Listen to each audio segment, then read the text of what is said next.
President Obama's mandate has come across a number of hiccups.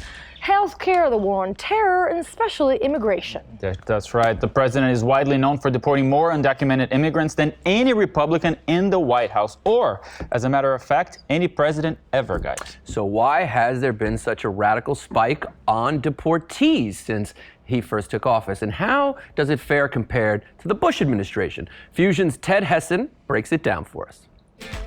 2 million. That's the number of deportations that President Obama has overseen during his time in office.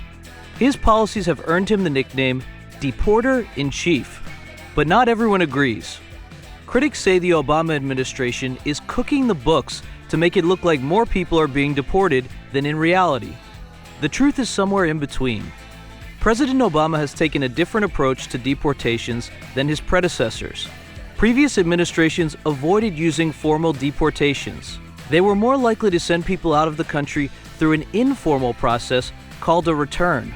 People criticized that strategy as catch and release. And after 9/11, President Bush took a different approach.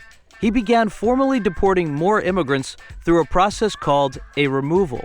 Obama didn't just follow suit. He ramped up deportations to record rates. Now people who get caught have a harder time returning to the U.S. They'll be ineligible for a visa for at least a few years and could face criminal charges if they try to come back again. That could have repercussions for immigrants in the system for years to come. For Fusion Live, I'm Ted Hesson. And joining us now from Washington, D.C. is Fusion's Immigration Editor Ted Hesson. Welcome, Ted. Thank you for being here. Thank you for having me. Ted, first question, why did they change the way the deportations are recorded in the first place? Actually, in 2005 or so, when President Bush was in office, he kind of shifted his strategy from returning people in a more informal way out of the country back to Mexico and to Central America to a more formal process of putting people through removals. And that's only grown since through Bush's term in office and then into Obama's presidency. And President Obama has actually ramped up those deportations so that they've reached record rates today.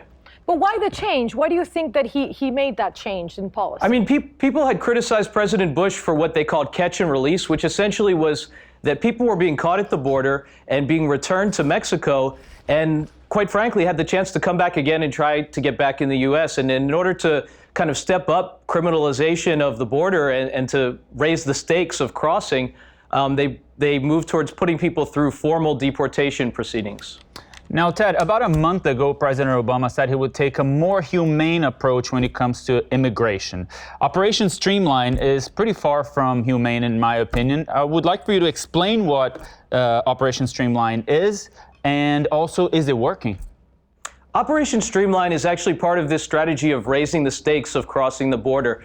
And the idea is that if you've been caught more than once trying to enter the U.S. without authorization, that you'll be put through an assembly line justice system, which is essentially, I mean, you could imagine this, it's 70 people in a courtroom at once, all being sentenced as a group. Sometimes people have as little as 25 seconds to hear the charge from the judge, enter a plea, and to find out what their verdict is. I mean, it's rapid fire justice, and honestly, it's barely constitutional. I mean, some people think it is close to crossing that line.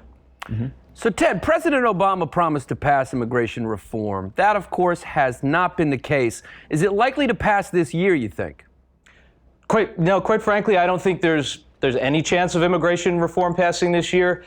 We've heard from Republicans, they're not entirely against the idea. I mean, in the Senate, a bill is passed. In the House, it's less likely. It's a midterm election year.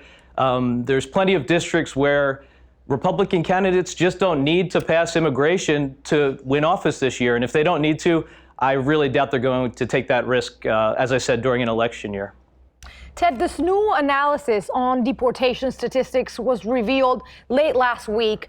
Would you say that today Obama still considered the deporter-in-chief, or has this new light on the figures changed that? No, I mean, I think the numbers speak for themselves. I mean, we're talking about 2 million removals during Obama's tenure. No matter how you dice it, that's a lot of people. And I think, he's earned that through his enforcement. These deportations have been funded by Congress, but as president, he still needs to take responsibility for how his immigration enforcement has happened during his presidency. Thank you so much, Ted Hesson.